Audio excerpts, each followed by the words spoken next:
Right, this meeting is being recorded. Welcome, everybody. We are so delighted that Instructional Design and Learning Special Interest Group is delighted today to present a wonderful webinar with the fabulous Mr. John Hedtke.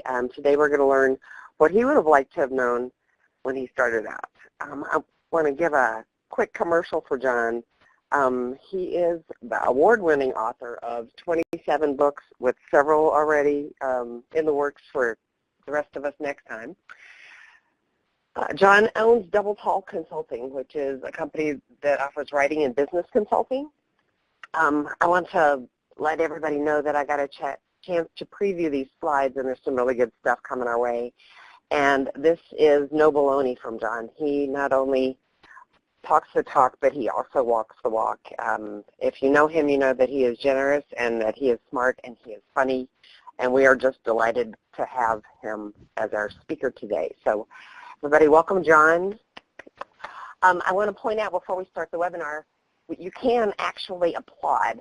If you look at the little man in your toolbar at the top, there's a little man with his hand up, and you can give him applause.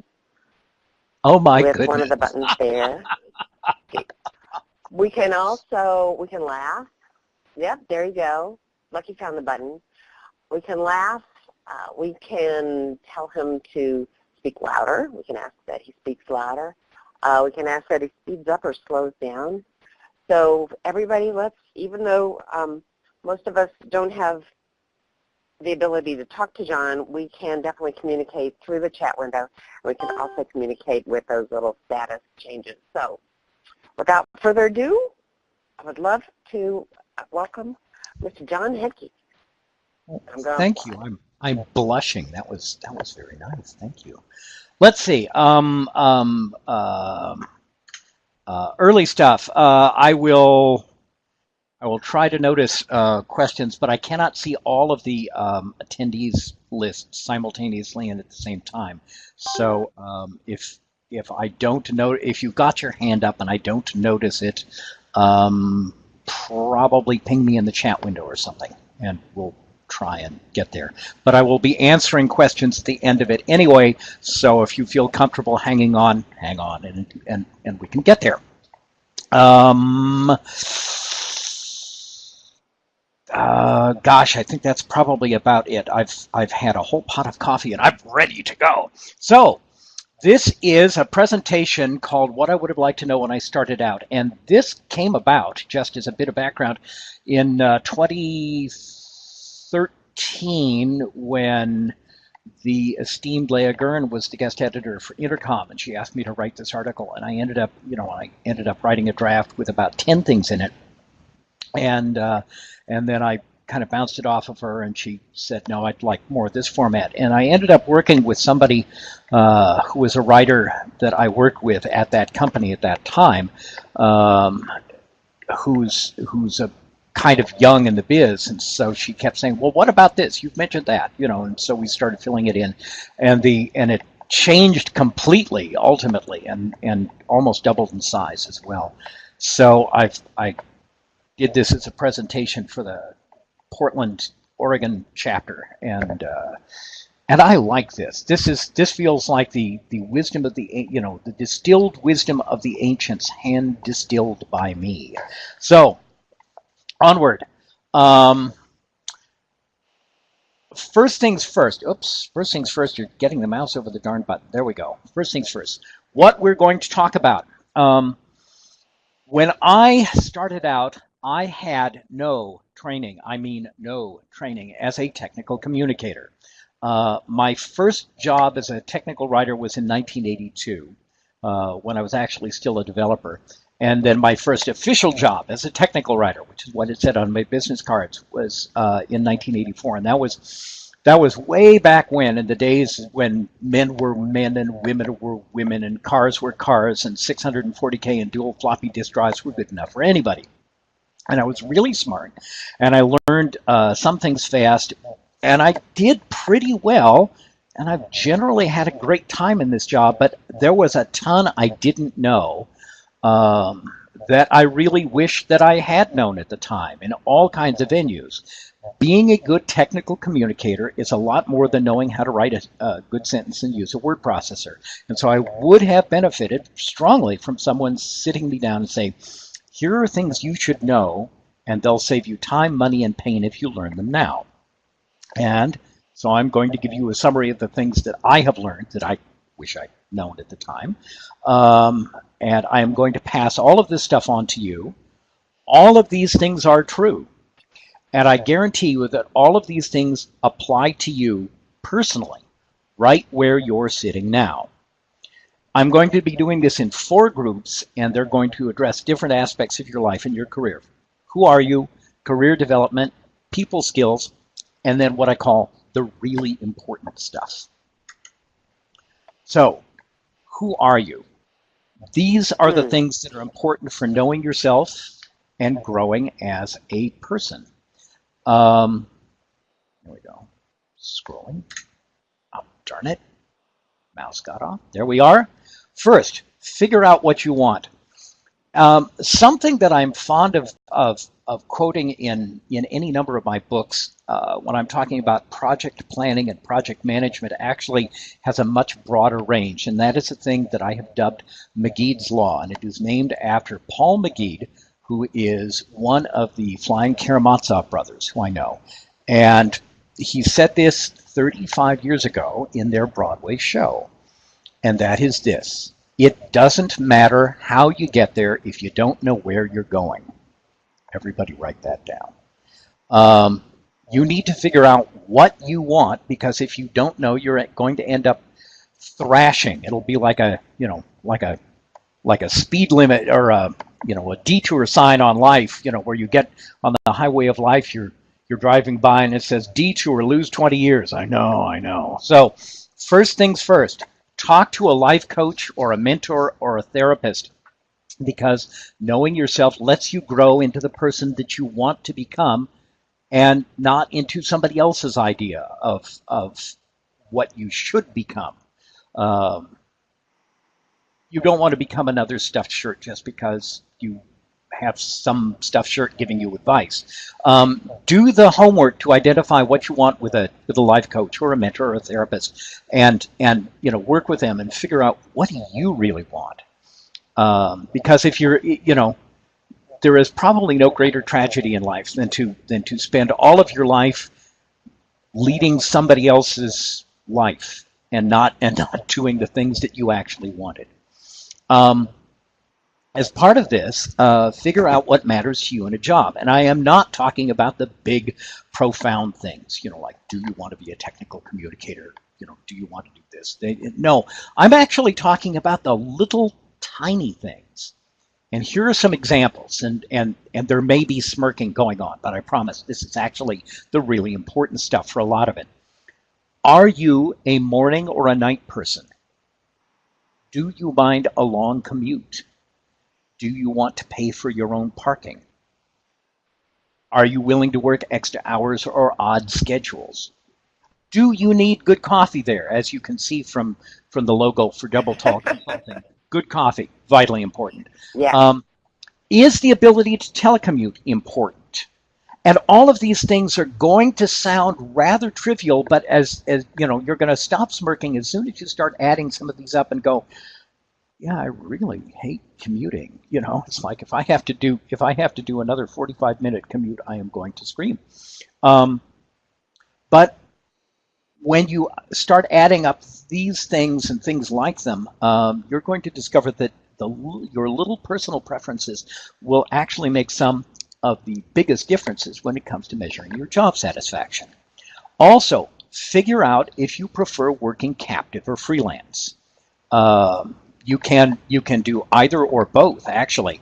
Each has advantages, but people who like freelancing aren't usually as comfortable with captivity and vice versa. Me, I tend to lean towards freelancing, but I have certainly done plenty of captive work. And there, as I say, there are advantages to it that cannot be had as a freelancer. If you're doing one or the other because you think you should, you'll only make yourself unhappy. Now, and going back to the idea of like, what do you want?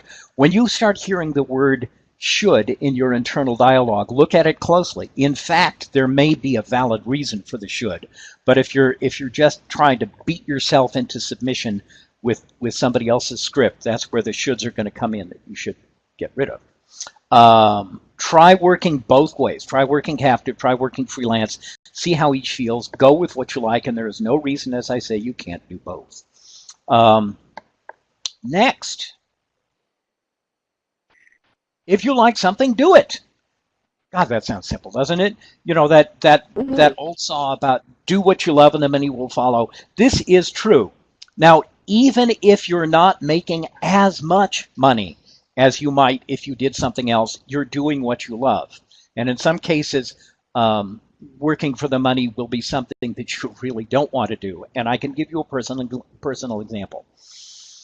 I gave up being a programmer, a COBOL programmer, in 1984, and I was damn good at it. I really was.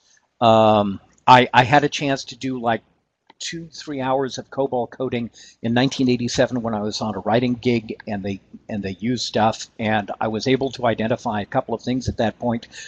Even 3 years out, my skills had not dimmed enough. I could code rings around their system programmer, and that the other thing was, yeah, 2 hours of COBOL coding every 3 years was more than enough. So I was quite validated. But if I had dusted off my COBOL skills in 1998, you know, for the Y2K stuff, I could have been charging $100, $150 an hour. And even today, if I wanted to do the same thing, working on legacy systems and either updating them or overhauling them or doing heaven knows what in COBOL, I could still be making $100, $150 an hour, which is, you know, admittedly not the same value of $150 an hour 20 years ago, but even so, that's not chopped liver. That's a ton of money. And you know something? I am not interested in doing that, even for more money than I'm making now. And I think it would be fair to say that I would probably rather shove hot tar up my nose than be a COBOL programmer again, even for the money. What I'm doing right now is a lot more satisfying, and that's more important than the money. In the course of doing things, take some risks. Never be afraid to take at least some risks. If you've never tried something that sounds interesting, do it. You may love it, you may hate it, but you'll know. For example, I became an author because there was a book that I really wanted to write, and it sounded exciting. I had gotten some advice from somebody who although personally he was a real jackass, nonetheless, he did give me some very good career advice, and that was that I should go out and publish a book. And so I did. And so you can look at tradebookauthor.com if you want to find out about trying this for yourself. That is a temporarily dusty but soon to be reactivated blog that I do for people who want to become authors of nonfiction, and to an extent fiction as well. I've got some of the stuff crosses over. It's called Hey Kids, Become an Author at Home in Your Spare Time and Earn Big Bucks. And if you scroll to the very bottom of the thing, go to the earliest one and reach your way up, navigation sucks. I'm having my entire website and everything overhauled right now. You will find out a ton about becoming an author. You too can do this. It's not bad.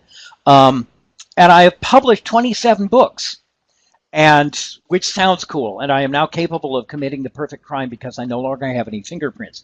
But the money I've made off my books, I really haven't. None of them have paid off directly, but indirectly they have paid off. For example, I had a recent contract from 2011 to 2014 where I was doing disaster recovery consulting, and that was the direct result of my next to last book on disaster preparedness. And although I only made about $2,500 directly on that book from the royalty advance because it never sold out, I was able to wave this around at the end of the interview. for this job, saying not only do I have all of these creds as a technical writer and so forth, but here, plop, I have written this book on disaster preparedness. Let me give you an autographed copy. And people just get all squishy when you do that.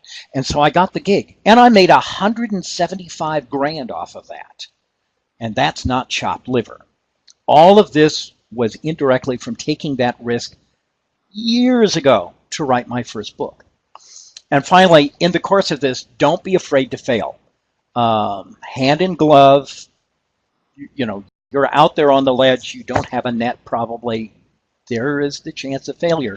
A person who has never failed or has never gotten fired is probably not stretching themselves enough. All right, next category, career development. These are the things that are important for getting the most out of the jobs you have. First, network, Kelsey agrees. Be very active in the SDC at all levels. Again, Kelsey agrees. The SDC has done wonders for me. I have made lifelong friends. I have had some really epic times.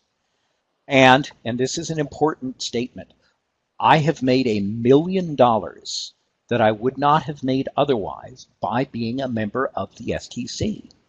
It's all from participating in the SDC at local and society levels. And I recommend to everyone here that you do everything. You attend chapter meetings and events, that you volunteer to do things locally, you run for local office, definitely attend the annual conferences as much as you can, and even consider running for society level office or volunteering for a committee. But you should also consider joining at least one other professional organization. And I know this may be right on the verge of blasphemy, but it's true. As cool as the STC is, it is not the only professional organization for technical communicators out there. Consider joining a second organization and participate in that too. There are half a dozen well-known organizations for technical communicators of various stripes available here in the US, and there are hundreds, I mean hundreds, of other professional organizations for absolutely every specific interest of writing and communication you can think of. You can try Googling professional organization or professional association and romp around the net for a while, and I suggest everybody do this just to appreciate the wealth of opportunity out there. Go to the public library, go to the reference desk, ask the reference library for the Directory of Associations, which is going to be a colossal book. That'll keep you occupied for an afternoon.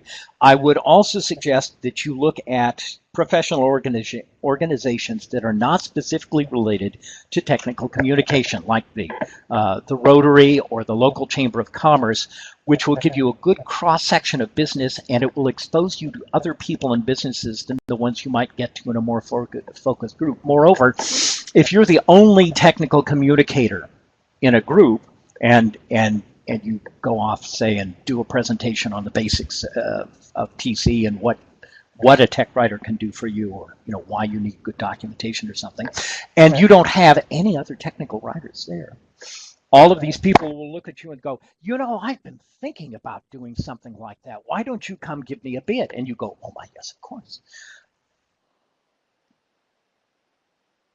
Getting exposure. Cool. You work because you're getting paid. Never forget, you are working somewhere, almost always, because of the money you are being paid. Harlan Ellison wrote an intro to a short story about 45 years ago. And he'd written, and he said that in this intro, he didn't like the story, and he didn't like the resolution of the story, and he hated the magazine he sold it to, and distaste all through this. And he says at the end of it, but he made 3 times as much money for the doing of it versus any other combination. After that, he wrote one of the greatest single-sentence paragraphs ever. He said, quote, "Moral of the story, I may prostitute my art, but at least I am not a cheap whore. We are not creating great art." And for a lot of people who come into technical communication from English lit backgrounds, and I've even hired some of them, this is just like anathema, but it's true. We are not creating great art. There is nothing great art about what any of us do inevitably. We are hacks. We do this for the money. We may be really good hacks, but we write what they tell us to because they're paying for it. And when they stop paying us for it, we go elsewhere and do it for someone else. Now, you can enjoy your job an awful lot. You can be very professional. You can put the 25 coats of Shibertone spray lacquer on this thing and make it glow in the dark. But remember that what we're doing is something we are doing for the money. If we didn't get paid, there are very, very, very few of us who would stick around and do whatever it is we're doing during the days for free. I sure wouldn't. I can do a lot of other things for free, writing or no. And I bet that all of you would be doing the same. Now, if the pay is low, you need to consider the intangibles. When someone asks you to do a job for less than the going rate, consider if you will benefit from the experience. If you haven't much experience or you're completely new to a field, you may be willing to work for less money, and there may even be a measure of prestige involved. Volunteering for things, again, as they say, volunteering for things can be a great way of gaining visibility to your peers. And as you get further along, you will often volunteer your time and efforts to pay back to the profession, and that is a very good reason to do this too. But don't sign up for a long-term assignment at a cheap rate just because you don't have the experience. At least build in the idea of getting more money as soon as you proved yourself, real soon, like a month or two. Also, watch out if someone justifies being cheap by saying it'll be good exposure for you. If someone offers you a cut rate and says it'll be good exposure for you, they're being cheap and they're hoping you're too dumb to notice. My response inevitably tends to be, people die of exposure. And anybody that brings up this line is probably going to be a problem in other ways, so negotiate hard with them and don't be afraid to walk away. And here's a war story to illustrate all of this. Early in my career, I was at my first tech pubs manager job in 1988. So I had my first annual salary review. I got a 7% raise for my performance, and that was cool. And then my boss offered me a second job to go along with the first, which was product manager for training. And that was at no extra money. And so I said, I still remember this distinctly, I said, so I could do one job for the money I'm getting, or I could 2 jobs for the money I'm getting. No, I think I'll stick with the one job, thanks. And he was honestly surprised. He was just such a weasel. And he said, but what about the exposure? And this is exactly what I said to him. This is my boss. I didn't care. I said, I have published 3 books so far in 1989. Excuse me. I published 3 books so far. I'm head of the Puget Sound Freelancers Association. I'm known throughout the area as a leading technical writer, and I've won half a dozen awards so far.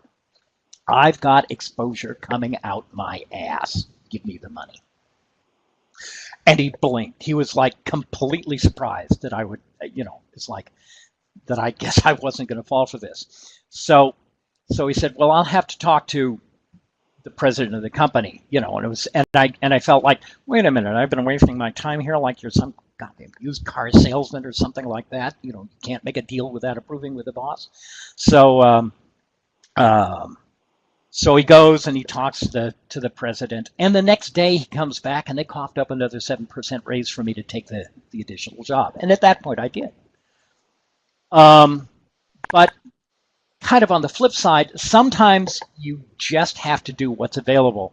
And there is no question about it, some jobs suck. Even a lot of jobs can suck. Not every job that we do is going to be noble or fun or good work or or anything. More jobs are going to be like being in Dilbert than being in a good place. And the problem is sometimes you have to take an awful job because it's the only job out there. I've had more than a few, and they're unpleasant, but they're what's available. And, as long as they're checks cash, you're probably doing okay. So be professional in cases like that, but always keep looking. Keep your ears open for something better. Freelancers, take note. Nobody ever hires a contractor because they're having a nice day and they want to share it. Clients who hire you are hiring you to solve a problem.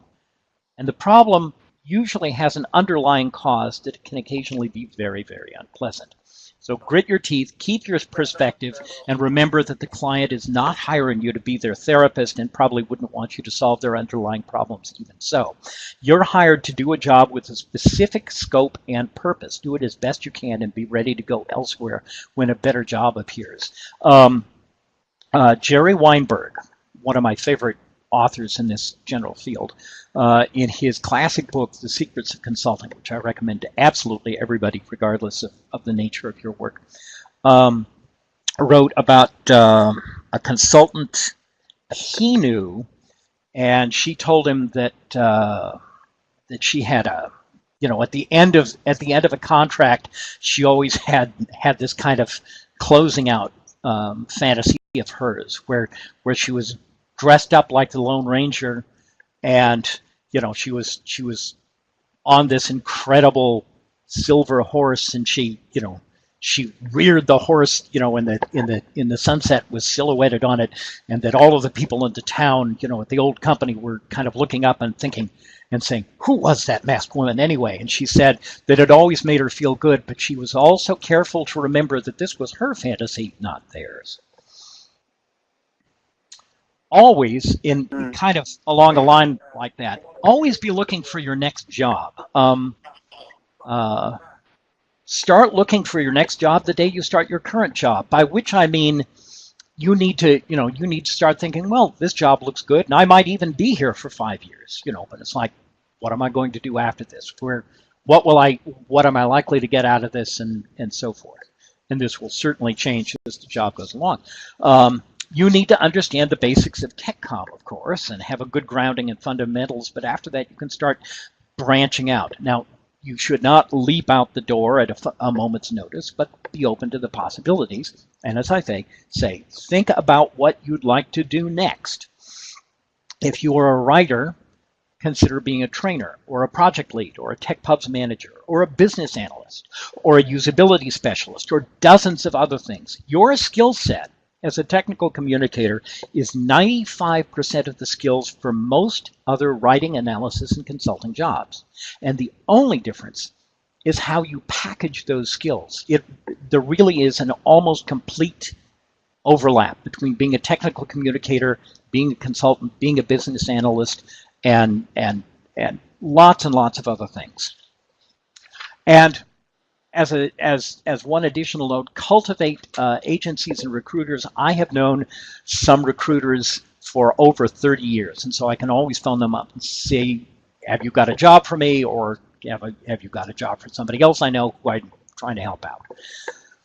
Now, all of this might be fairly standard. Here's something I'll bet you haven't heard, and that is keep a day log.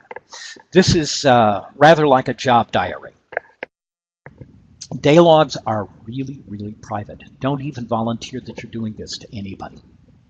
Write the things that happen and what you do. And most importantly, write down how you feel about things that happen. When you start this, you're going to write things about how you were at the Thursday afternoon product management staff meeting, and that at some point when somebody got up to speak, you noticed that you were feeling really tense or distrustful, and you couldn't identify why. Just write it down just like that. It doesn't have to be formal or polished. It's better if it isn't. And you can write that down, and then maybe the next week, this person gets up and you're going, I'm feeling tenser. Whenever this person talks, I feel like this.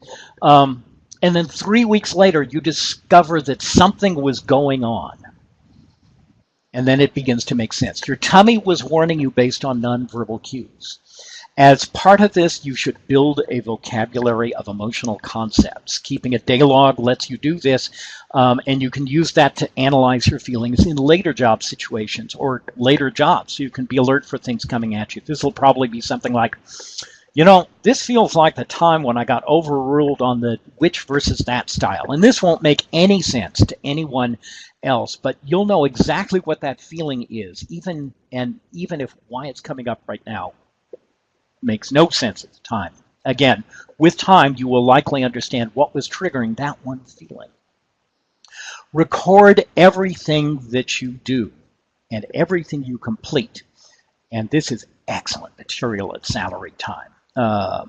You write it all down, no matter how trivial it seems. Like completed an FAQ for Phil over in sales, kind of a thing on this date.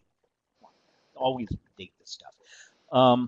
And at this job that I mentioned a couple of slides ago, I was asked to list my accomplishments for that salary review to justify a raise. So I went back and I pulled up my day log, which I think was about 30 pages by then. Just lots of random drivel that I wrote down about how I felt and what was going on, and occasionally even the occasional to-do note to myself, reminder, go do blah, and so I just ran through for the past year, and I culled 4 pages of major accomplishments and 3 pages of additional minor accomplishments. And so I took it into my boss and I kind of plopped it on his desk. And he said, I just wanted the stuff you've done. I said, this is the stuff I've done in the last year. Curse slam. And that's how you get a 7% raise. I have used this technique in other jobs to good effect similarly. Save copies of everything. Whenever you create something, keep copies. If get 3 copies of printed documents, 1 copy is for your portfolio and for taking apart and scanning for online samples, and the others are backup copies, which will get sealed in separate Ziploc bags that then are placed into a black plastic garbage bag, which then goes on into a box. And that box will then go into another black plastic garbage bag, and that goes into a box. And then you seal it up reasonably well, and then you put it on a high shelf. The reason for all of this sealing is that you want to keep the moisture away from this. You want it away from the sun, you want it away from everything, and you don't want it to possibly get flooded if your water heater breaks, which has happened to me. And because you want copies around. Also keep copies of all of the digital stuff. If you've got online documentations, burn 3, I said 3, CDs or DVDs and store them in the same way. You might consider archival quality CDs or DVDs because they are warranted for a lot longer time. Platters go bad. They are usually rated, I think, for only 5 years. And if you are in an environment, let's say you've got them in your attic or your garage where stuff like this tends to go, and the garage gets summer heat and hits triple digits, you can actually have them die on you. Fireproof safes. Side note: fireproof safes. We all of us that have fireproof safes keep, like our wills and insurance policies, and like my great aunt's wedding ring and things like that. And we have all of this stuff in there. And that when I'm working, I tend to keep my backup copies of stuff in there, platters that I burn and so forth. But it is important to remember that fireproof safe works by having a layer of water-impregnated plaster in between the inner and outer shell. And when the fire hits it, the heat is drawn away from the exterior for usually about an hour. They're usually rated for an hour of 1,500 degree temperature or something, which means if the house burned down around them, it's like the insides won't burn, but the insides will have superheated steam, like probably about 230 degrees blown into the interior, and platters, and hard disk too for that matter, die at about 170 degrees. So fireproof safe alone will not do it. When I say copies, I'm not kidding. I mean copies. Um, you will never be able to get copies 5 years later of anything. And a single CD of something might have a read error, or it might get scratched. You might be putting it into the disk drive, accidentally, fumble it because the disk drive closed suddenly on you. I think we've all had that happen. It falls on the floor, and most of us have not had that happen. And then you go, oh, and you reach out to get it, you roll the office chair over it, and it just cracks the thing in pieces. It's like, if you've only got one copy, you are SOL at that point. So, as an example, one of my first manuals, one of the first manuals that I won an award on too, was the 1984 version of this particular company's tax preparation software. I've got it in my portfolio and so forth, but it's not like I haven't done stuff since then that completely subsumes the experience. But nonetheless, it's nice having this thing. The company put itself out of business in the late 80s, and would you like to bet that I may have literally the only remaining copies of this manual on the face of the planet? Most of the stuff we create has an incredibly limited shelf life, so keep lots of copies. Also, keep a list of your accomplishments.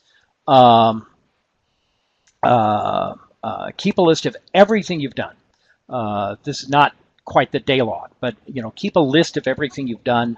I've got most of this, for example, on my Hedtke.com website under the projects and the bibliography and magazine articles sections.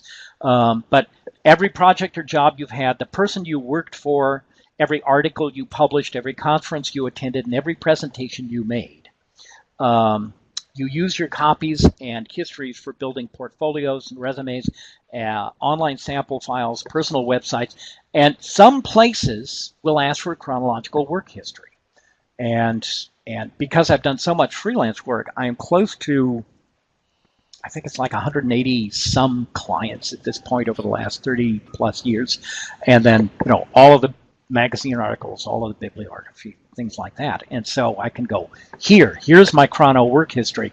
And while nobody wants to read literally 17 pages of chrono work history, I have used this occasionally when writing cover letters for jobs. I go, let's see, what did I do? How did that, who did I do this for? Or when did I do this? Or what jobs can I list where I did something like what you're looking for? And I can say, well, I did this, and I did that, and I did the other thing, kind of thing. So that's very helpful. And something special. You're going to find this list very helpful when you are applying for your associate fellow status. One of the major areas of the AF application is listing the cool things you've done, where you've spoken, and things like that. When I applied for my AF in 2001, I went through my notes and I gleaned a dozen pages of accomplishments, about half of which I had completely forgotten. This included clients and projects and magazine articles and like bunches and bunches of speaking engagements I'd forgotten. You'll never remember, I promise, so write it down. Voltaire said, a good memory does not equal pale ink. And I think that's something we should all keep in mind. Read books and magazines in the profession. If you read one book a month in your profession for a whole year, at the end of the year, you will have read a dozen books, and you will also be doing more for your continuing education than 95% of your peers. And by the end of the year, you might actually be ready for a promotion or a new job. The most successful technical communicators are constantly learning new tools and skills and disciplines. Throw in a couple of magazines, print or online, to stay current with trends and opinions, and you'll have the complete picture. But you should also read things completely outside your skill set and career focus. Not only is cross-disciplinary information valuable for solving problems, you may discover something new that you want to pursue full-time. All right, that's it for the career stuff. Let's talk people skills. These are the things, these are the things that will make dealing with other people better. First, dress for success. Dressing well can get you a lot of extra status and more money too. And at many contracts, I have been deferred to as if I'm an executive simply because I wear starched dress shirts and have a great collection of ties.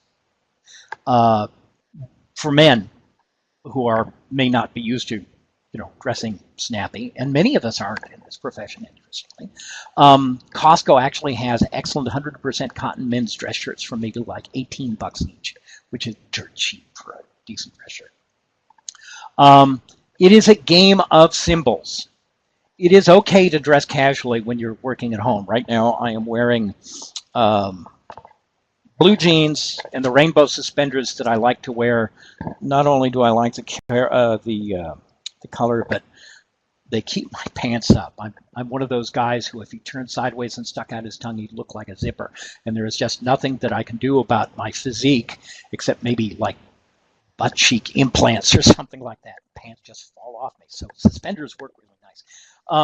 And I'm wearing this really awful 1980s style clubbing shirt. It is just so terrible, but it's very comfortable. I like cotton. What can I say?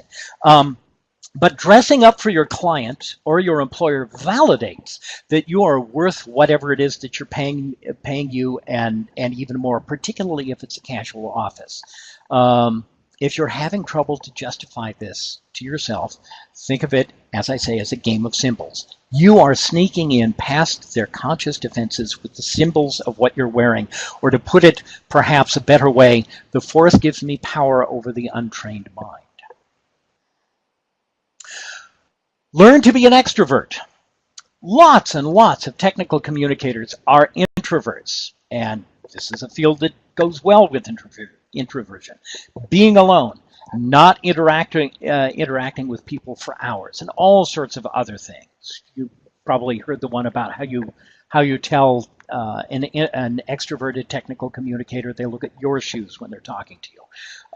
Unfortunately, being an introvert is not optimal for marketing yourself. You need to develop the ability to at least act like an extrovert.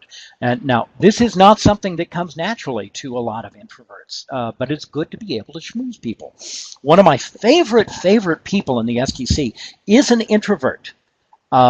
She's developed an extroverted personality that she uses at conferences and with clients. I did not know myself that she was not an extrovert for 8 years. But she recharges like other introverts, which is she likes to curl up by herself with quiet and read and not interact with other people. Also, learn your communication style. As part of this, you need to learn your communication style to see how you're going to come off. Know your strengths and weaknesses, and this will help you communicate better with other people. You can consider like a Myers-Briggs test. One of the things that I've been doing a lot the last couple of years is called Global Bank. And you might go to Bankcode, BANKCODE, bankcode.com, and it's one of a couple hundred personality assessment and prediction tools. But I've found that it works pretty well, and my business partner, Anna Parker, has gotten me into that. And you can do a quickie assessment right there and find out a little bit about yourself, and then find out a little more about bank. It's fairly cool. There are many other ways of doing this that you may like, but the point is you need to find out what your communication style is and how to make it work for you. If you're a bounding extrovert like me, you will discover that some people are going to feel threatened by your mere presence. And there's not a lot you can do but sit in a corner and be quiet. Yes, it'll drive you crazy. Interestingly, I found out about 20 years ago from a business coach, the fact that I am 6 feet tall actually can be threatening to some people who are much shorter. And so, you need to start to notice the signs of that and be able to deal with that kind of thing. If you're an introvert, you need to learn to present your ideas effectively and not get overridden by the noise from us bounding extroverts. Yes, you really are going to have to bribe people for info. You will have to bring in chocolate chip cookies sometimes. You've heard about bringing chocolate chip cookies in to get information out of the developers and SMEs. This is true more often than we like. Suck it up. I know you're a professional. You've got a master's in tech comm. You deserve respect. You've got years and years of experience in the field and blah, blah, blah, blah. But that's just the way it is. I'm sorry. Get on with the realities. You may have great skills, but tech comm is not a field that usually pays you in respect. Remember that.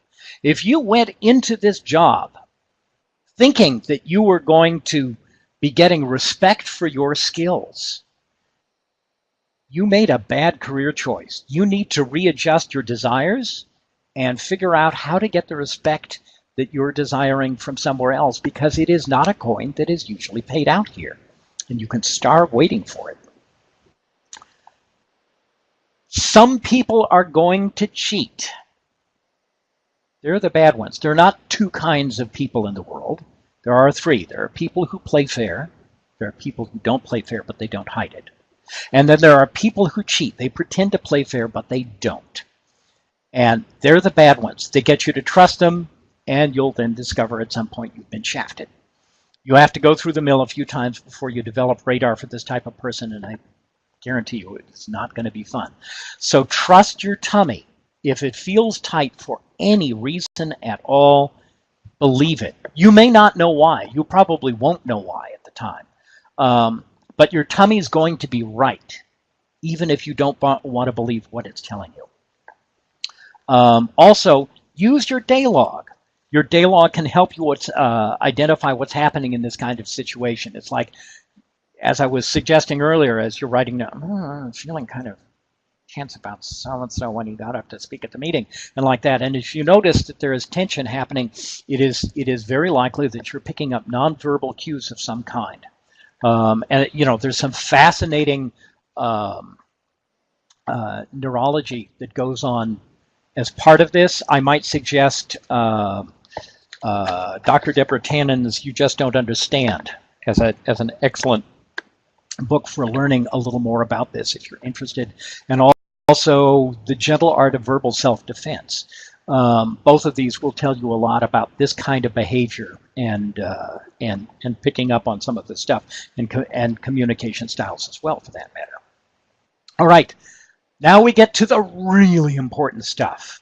These are the actual things that are going to matter to you for the rest of your life. And when I was writing this article, I frankly surprised myself with some of these, particularly this first one. Protect your hearing. I didn't expect this, but it's absolutely true. We work in surprisingly noisy environments. Computers and printers and some monitors even, and a lot of other stuff, all have cooling fans. They make a disturbing amount of noise. It's white noise, and you don't notice it. You just kind of, oh, it's white noise, and you block it out. But your ears are getting battered daily by an incredible volume. You won't notice it from day to day, but the result of working next to all of this gear is you're going to suffer high-end hearing loss after 10 or 20 years. I used to have incredible ears. They were in the top 4% of hearing, and now I'm constantly saying what, and not being able to hear things at a normal volume from across the room. And it's really annoying. This happened to me. This is going to happen to you too, I guarantee. So you should wear noise-canceling headphones. Don't just wear regular headphones, because what you'll do is you'll crank the volume up to suppress the sound of the fans. And it's the same thing. You're just damaging yourself with, whatever it is you're listening to, whether it's, Chopin or something else, and you're still going to have too much noise going on. You could consider earplugs if you like silence and you don't like noise, or try and move the equipment with the fans as far away from you as possible, and put it, maybe put it behind the, if you're working at home, put it behind a closet door or something like that, or put it under a noise hood. They still make noise hoods. And as an example, go into your office. If you're working somewhere on site, do this at night after everybody's gone home, but go into your office, turn off all of the gear. And you're going to notice that we tune out an incredible amount of noise. But when you turn everything off, the silence is going to be deafening. Next thing, don't overwork. When you are young and immortal, you have what looks like a limitless amount of immortality, but you're going to use it up. So the temptation to work all night or pull down an extra contract in addition to your day job, this is great. After all, you can sleep on the weekends, you can make mountains of money, you can rack up experience faster than anyone else you know. I did this for a decade. I had a terrific time. I won a couple dozen awards from the STC. I published my first 15 books. That was in a decade. I wrote magazine articles. I worked impressive contracts and jobs. I garnered fame and some fortune. And at the end of that 10 years, from 1986 to 1996, after being chronically sleep deprived for a decade, I developed type 2 diabetes, high blood pressure, and a heart problem. My health is still pretty good, all things being equal, but I have a strict medical regimen that I have to follow. I have 11 different prescriptions I have to take. No matter what the accomplishments you may attain, being diabetic with a reduced life expectancy is simply not worth it. Let me put this another way. If I want ice cream, I have to plan for it. You don't ever want that to happen.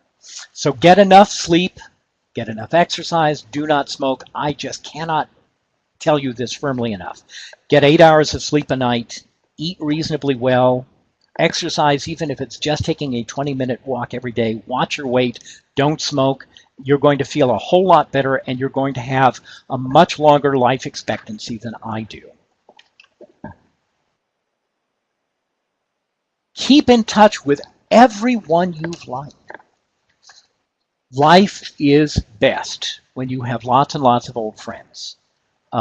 Bring people forward with you from jobs. Usually when I'm working at a place, I will make a few new friends, but there are probably only,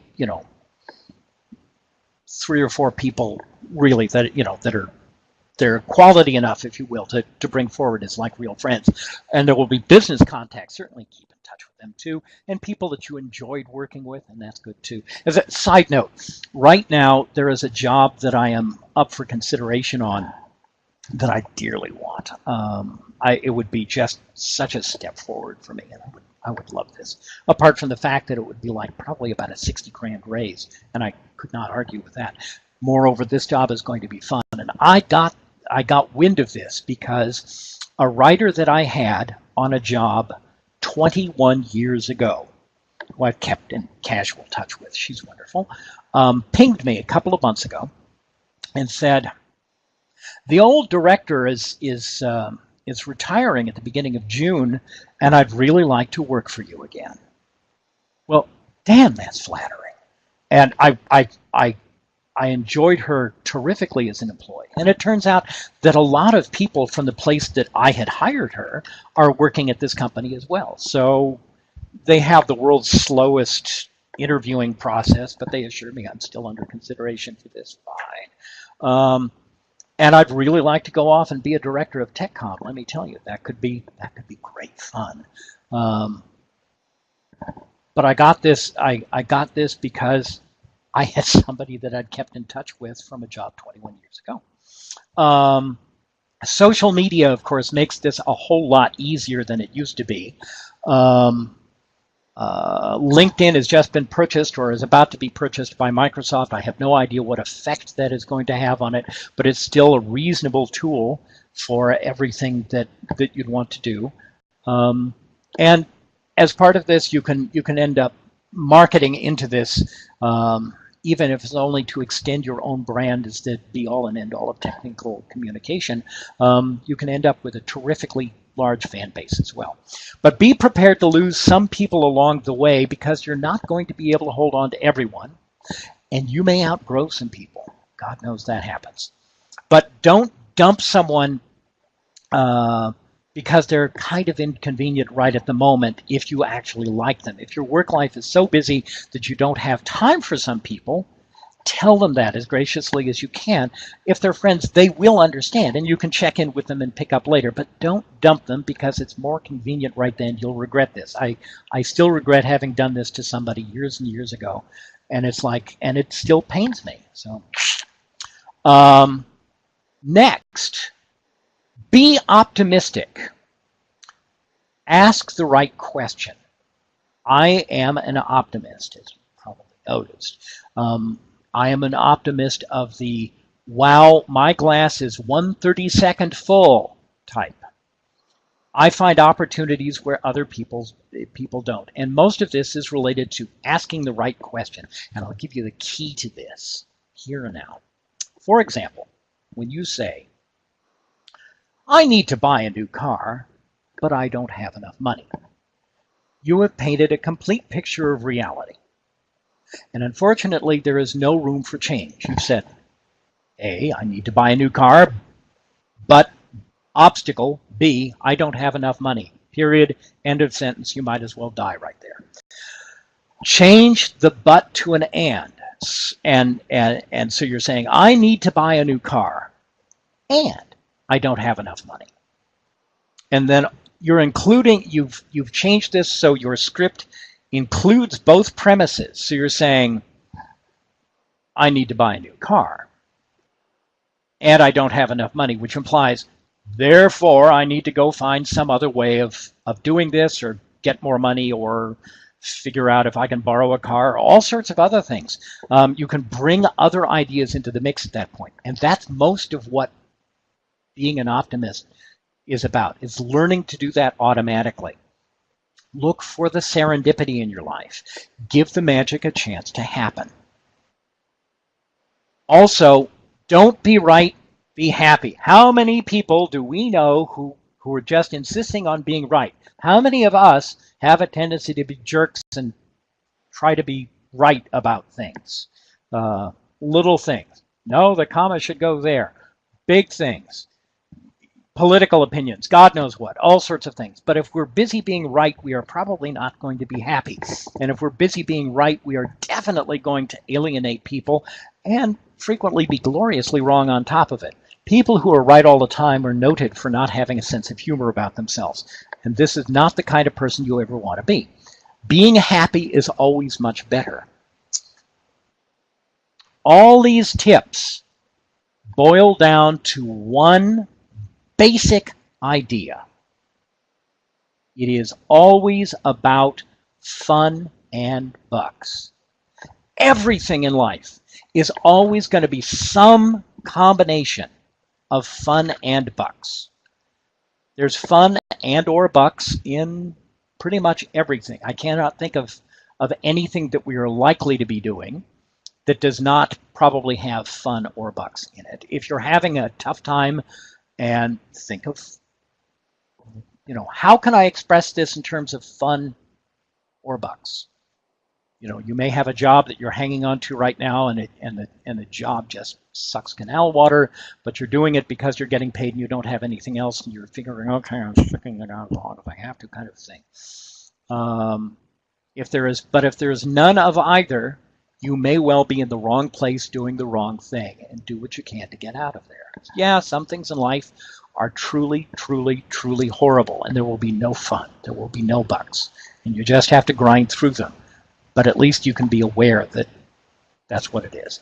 Secondly, as part of this, it is never too late to start saving for your retirement.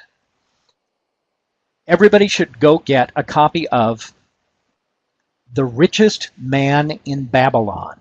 That's the title. It was written in 1926 by George Clason, C-L-A-S-O-N. You can get this at the library. You can find PDFs online. Used print copies are available from Amazon and bookfinder.com and so forth for like maybe $5. It is wildly available. Read it. It's very readable. It's not like It's not like The Millionaire Next Door or something like that, which is actually not too bad for readability. But this is actually very readable, and as we step back as technical communicators, you might be really interested to observe the various writing styles that Clayson used to write this thing. Because he comes at it with several different approaches, and if you don't like one, you'll probably like the other. But read it. Do exactly what it says. It's not a lot of rules or strictures. There is, but the one thing I will say is no talking back. If as you're reading this, you disagree with the book, you're going, well, yes, but put it in the sock. You're wrong. The book's right. Shut up. Do it. It'll work too. As a result of this, I end up saving like 8-10 grand a year. Not too shabby, eh? That'll add up real quick. Pretty good. Buy a long-term disability policy. They are not too expensive when you're young, and even now at my advancing years, I could still get an additional disability insurance policy if I want. And here's a statistic. Back in 1999, I think it was, when I was running the Puget Sound Freelancers Association, an organization I founded that lasted for a number of years. I had a speaker in, Bajira Townsend, who was working for Equitable of Iowa. And she was talking about, and I had her in to talk about disability policies and insurance. And she gave a statistic at that time: 49% of all home foreclosures in the U.S. are the direct result of an underinsured liability. So when I was writing this speech, I said, well, is that true? So I went and I looked for it. No, that's not true. 60% of all home foreclosures today are the direct result of being underinsured. Let me give you an example. If you're a freelancer, or for that matter, if you're a captive, it really doesn't matter too much, and you're on the way to the store tonight, and some schmuck T-bones your car on the way home, and you can't work for 6 months, if you're a freelancer, you have no income stream. And if you're a captive, you may not have an income stream either. It really depends on who you're working for. You may be able to ultimately recover some of your losses if this person has insurance. And I had to do this in an accident that I had in 1993, but it's going to take you years. I think on that accident, I was able to show $200,000 worth of income loss. I ended up getting, I think it was 77,000, something like that, and a third of that went to the lawyers. So you have to have money to eat and pay your mortgage and survive in between. So getting a long-term disability policy, probably with like I talked to somebody about this once, go for a two-month disability. That is to say, you have to show that you've been out of work and unable to work for 2 months. You can get them usually with like 1 month, 2 months, and 3 months delays. And I remember still that the insurance agent I was talking to said, to get a 3-month disability, you really pretty well have to be, bedridden and unlikely to be able to work again. 2 months is good. 1 month is okay, but you tend to pay a way too high a rate for that. I see Jamie Sagan said, if your company offers a match, do the max percentage. Absolutely, absolutely. The tricks in The Richest Man in Babylon will tell you how to pull money out that you can then use to match your company's matching percentages. And as part of this, buy life insurance too. If you die, your spouse and your family are going to need at least $100,000 and easily more to deal with sorting things out afterwards. There are widow/widower benefits from Social Security and the like, but like a settlement from an accident, those can take a while to kick in, and that's just kind of like, some money coming in every month. And that's good. I'm not sneezing at it, but it's not a pile of money, and you're going to need a pile of money. If your spouse dies on you suddenly, it's like, I don't know. If you are young, and by young I mean not 70, consider getting a $250,000 or a $500,000 whole life policy from a good company and use this as part of your retirement planning. Again, if you're in your 30s or 40s, it's not going to cost a ton for even $500,000 worth of coverage. And that idiot out there is still waiting for you to drive to the store so he can T-bone you. I decided recently, a couple of years ago, that I was underinsured. I only had like a $125,000 worth of policy for Maryland, and that I needed more money coming to her because when her previous husband died of lung cancer in 1998, he had a $100,000 policy, and she kind of used that up dealing with everything thereafter. So I went out and I bought a $300,000 term policy. And this is just me betting against the house that if I die, they're gonna cough up $300,000 from Maryland, and that's and the rest of it, she'll probably have about $500,000 cash if I croak. So she's probably going to kill me. Be aware of that. Given how good the desserts are that she makes, she's doing it slow, hidden way. But anyway, so. I am only paying for this right now on a 10-year term, which will take me to when I'm 69. This is only costing me $3,000 a year, something like that. It's not that much, even with my health problems. As a youngster in your 30s or 40s, getting a $250,000 or $500,000 whole life policy is just not going to cost you a ton of money, and I recommend it. So, to summarize all of this, all of these ideas are going to make your life more prosperous, healthier, and a lot more fun. I would have had a hard time believing some of them when I was a wee sprat. But each of these ideas I told you about has improved my life immeasurably for the knowing of it, sometimes in a hard way, but nonetheless. All of these ideas will make your life better as well. I promise.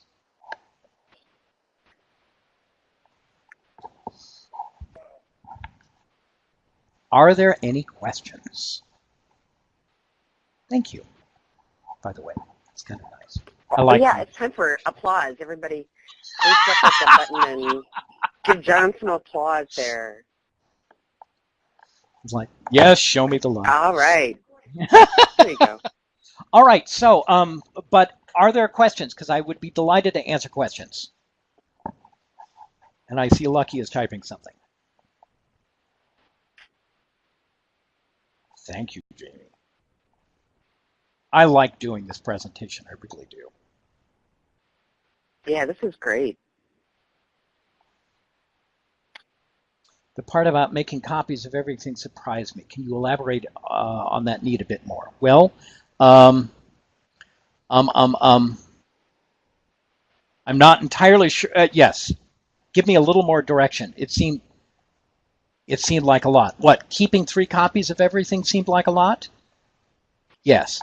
Well, let's see. I have. I'm thinking back to some of the old stuff that I've got. And I, in fact, have several copies of several of these things. One of them I have taken apart, physically taken apart to pull pages out of. And those pages go into my physical portfolio that I schlep around. Now, I don't do this as much as I might because, one, I've got a rotten looking portfolio. I've got great experience and I can peddle myself well, but nonetheless, it's like it's always a good idea to have extra copies so that you have like a virginal copy, and that if one of these things got water damage, then I've got the other copies that are hiding in boxes elsewhere to go with. It doesn't even have to be water as such. It could be mildew, could be sun bleaching, all sorts of things. So And as I say, a lot of the stuff that I've written is for companies that simply don't exist anymore, and even if they existed, the chance of getting a manual from 1997 would be dim. So here, is it mainly for portfolio purposes? Well, mostly, but in fact, I have on a couple of occasions looked at manuals. I've said, how the heck did I explain that? There, one manual that I wrote for my first tech writing job, I every so often would go back and I'd go, I had a sentence that described what a port is just perfectly, and I'd go back and I'd pull that sentence out every so often. We rarely do any of us need to talk about ports anymore, but in fact, you'll find a lot of examples. Here, and I'm scrolling up. So let's see, it seemed like a lot. And Trish Speyer says, what about saving stuff in the cloud? Yes, certainly, but also save it locally. What happens if the cloud, remember, is just a fancy name for a bunch of other computers somebody else is running. And that's good, but I have multiple backups. I have backups right now for stuff. I have DVDs mostly. I will have for transient stuff that I'm working on. I'll have thumb drives. And I do have a backup service to the cloud. But what happens if they go out of business, if the cloud goes out of business? And I also have hard disk drives, external drives that I'll do like a dump to for huge quantities of stuff, because I have 6 or 7 terabytes easily of stuff here. It accumulates, And I am planning on putting a RAID server in. But what happens, for example, if I have a fire? Everything's going to get toasted. What happens, so the cloud would be my backup. But what happens if I can't get to the cloud for whatever reason? What happens if I forget my darn password? It could happen. A lot of these things don't have password recovery. So all of a sudden I don't have anything. So I have multiple copies. I have copies offsite with my best friend who's an IT wonk, as it happens. He understands perfectly. And then I have stuff here. I have stuff on the cloud. You cannot have too many backups of this kind of thing. Let's see, scrolling down again. Given your experience with programming and coding, even though you hate it, do you advise a basic understanding? Yes, absolutely. It is a good idea. It couldn't hurt. Let's see. And you might find that you like it. I know many, many people in technical communications, and there seems to be sex-linked behavior on this. At least there was many years ago. A lot of technical communicators, got to play more and more with the code until they said, I want to go off and be a developer. Having been that route and gotten into technical communication as an outgrowth of that, I was inoculated. But there were people who just really got involved with the techno goodies feel of it all. So yeah, you might like it, and it does pay well. It pays better than what we do every day. Regarding day logs, is there any fear from a management perspective in your employees using this with you the way you've used it with others? Well, let's see. Where I have used it for salary logging and things like that, yes, I have people to do that on their salary reviews that work for me. Have I had anybody use this on me, saying, well, you said X and so forth? It's like, and the trick is, no, don't be a dick. Will Wheaton's advice, don't be a dick. There are 2 rules I have as a manager, side note. One is I will always tell you the truth, or at least what I believe to be the truth. With the corollaries, I freely admit that I may be getting lied to myself, and if I find out that that's the case, I will apologize and say, I'm sorry, here's the truth as I now understand it. And the second corollary to that is I will not necessarily tell you all the truth. If somebody says, is there going to be a layoff soon? And I happen to know that there is going to be a layoff soon, but for obvious reasons, I cannot talk about that. I can say, I'm not able to talk about that, or I may say something that is very carefully phrased. And, and I promise you, what I tell you will be true. It might not actually be honest entirely. but I will tell you the truth, because as we all know, if you catch a boss lying to you, they are dead to you from then on. The second thing is never asking, excuse me, not never, I will avoid as much as I can asking people to do something unreasonable, with the corollary that sometimes things have to get done, in which case if I've been overworking people because we had some stupid deadline and forced upon us, afterwards, the best thing I've found to give them, other than, kudos and recognition at their salary review, is to give them like unofficial time off. So if somebody says, well, where's Anita? And it's kind of like, oh, she's working at home, and kind of like that, which gives you a chance to like catch up on your family and do your laundry and sleep late. So if you're like a decent human being, chances are your day log will not get used against you. And Beth, let me make sure I'm not missing anybody. No, what's the best way to get your first tech job with limited or no experience after graduating? And by the way, Lucky, Trisha, Ari, yes, you're welcome. Networking.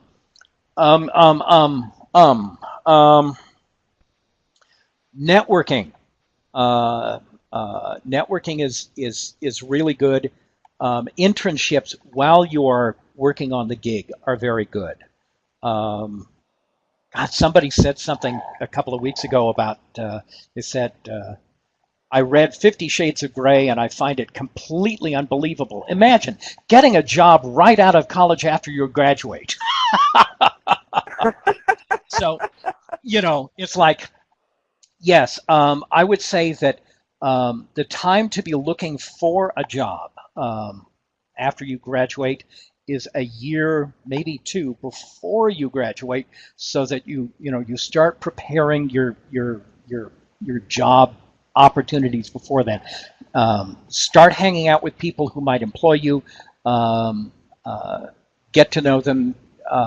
Do internships. Do informational interviews. Where you go in, you talk to the manager and say, I'd like to find out more about this because I'm getting a degree in TC and I want to find out, more about what the real field is like and how you all practice this here. And you can frequently make some very good contacts that way. Does that answer your question, Beth? Oh, good. Thank you. Other questions? Other questions that we have?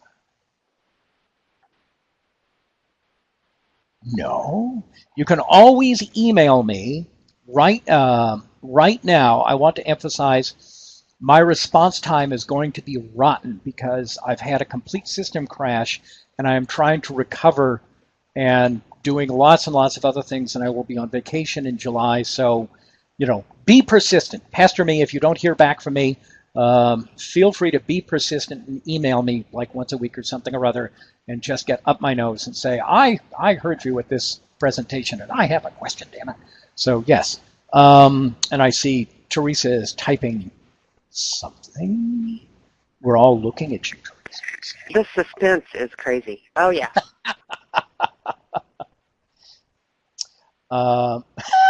She's also applauding. Yeah. Oh, good. I've been sending resumes out since the contract I'm on is ending tomorrow. I've been sending resumes out, and about a month and a half ago, I sent one out. I discovered that I had a typo in it. I'm going, Jesus God, oh no, oh no. So it's like, it happens. It's like always get somebody to do editing on this. I got an old friend who's a very good editor to run through both my resumes, because I've got a couple of different ones that I use depending if I'm applying for management or writing. My resumes and then my cover letter and the cover letter for my samples. I actually keep my samples. I have samples files online that you can download. That URL is in the resume. And so I made sure that all of that was like copacetic and like that. Would I ever recommend my own employees to watch this presentation? Of course I would. I want, it's like when I hire people, I like to kid that I have a slaveholder attitude towards my contractors and vendors, and that's largely true. But nonetheless, when I am hiring employees, that I want them to be successful. I want them to feel good. With that, my employees should be able to stand up and tell me at any given point when I say we're going to do X, that I want them to be able to say, that's very interesting, but I think that you're full of shit again. and so most of them are quite capable of that, but I encourage them to feel comfortable in that, because it's like, I may be a god, but that doesn't mean I'm an infallible god. They're perfectly able to tell me something that I don't know. And so, yeah, I want my employees to watch this because they need to know that. What is the primary resource I use to find freelance work? This, networking, lots of networking. I sign up. I have daily announcements coming in from a bunch of different online job sources. The ones that I'm keenest on are like Beyond.com and Indeed.com, but there are other places. None of which, I'm sorry, are immediately coming to mind this second, but there are lots and lots of them that you can get. You'll start being able to filter. Oh, StartWire is something that I think I've not been nearly as impressed with that. But there's no reason you can't set up multiple searches for multiple types of jobs with multiple job boards. And you can, I get like probably 30 emails a day with these things. Oh, here's an interesting resume tip, by the way, that I just heard the other day. When you post your resumes, don't post a street address. Do post city and state and zip, but don't post a street address, because people suggested that having the street address and then your job history will lend itself to identity theft. Now, I don't know if that's true, but when was the last time that you actually got mail, snail mail, back in response to a gig that you had sent a resume to? Never. I don't remember getting something like that this century. So you can go ahead and say, here's my, I'm in such and such a location, and your objective will say I'm willing to travel or relocate, as the case may be, kind of a thing. And then if they want, they can look you up, but they'll have your phone number, they'll have your email, and life will be good. How are we on time? Not bad. We've got just a few more minutes. Yeah. Got a lot of. Anything else?